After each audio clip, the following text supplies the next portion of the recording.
The story of a medication before it gets to the shelf of a chemist is a long one. Less than 10% of drugs designed by pharmaceutical companies actually end up making it onto the market. That's because most don't pass all the hurdles on the way to being approved for sale.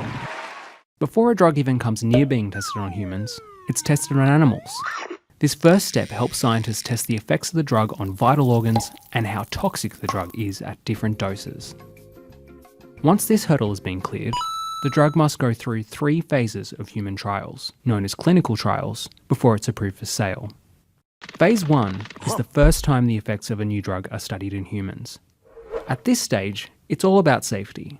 A small sample of up to around 80 healthy volunteers trial the drug to establish its toxicity over a range of doses, based on the results of the animal studies. If the drug is found to be safe, it enters the next phase of testing. Phase 2 of the trial process focuses on the benefits of the drug, whether the drug treats the target condition or minimises its effects. Several hundred patients with the condition are included in the trial sample, and if there's evidence of a benefit to patients with an acceptable level of side effects, the drug progresses to the 3rd phase.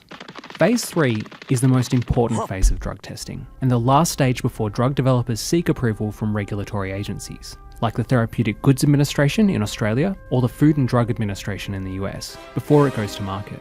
Phase 3 is where researchers seek the definitive answers on a drug's efficacy and safety.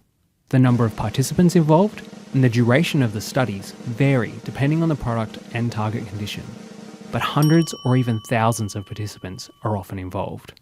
And the best way of proving a drug's efficacy against the current standard of care is through a randomized controlled trial. Randomized controlled trials generally divide study participants randomly into 2 separate groups. One group of participants receives the new drug, while the other is a control group. They receive either no treatment at all, a placebo, which appears to be the treatment but has no active ingredient, or the standard treatment available at the time of the trial. The 2 groups are randomly allocated to make sure that effects shown in a trial are the result of the drug itself, rather than factors like age, lifestyle choices, like whether the participants are smokers or live in a specific environment, or gender.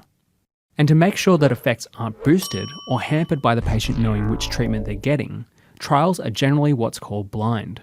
Where possible, the researchers and treating doctors are also blinded, so no one knows what treatment a participant is receiving until the results are in. Once the drug clears phase 3, it generally gets approved for sale and hits the market. But testing doesn't stop there. That's when phase 4 kicks in. It's the final safety measure on a drug and focuses on its long-term effects and potential use for treatment in other conditions or new populations, like children. These studies generally involve a wide population receiving the drug, sometimes thousands, and are often a condition of the drug receiving approval. So when you take medication, you can be safe in knowing that it's gone through a process of testing that can take up to a decade.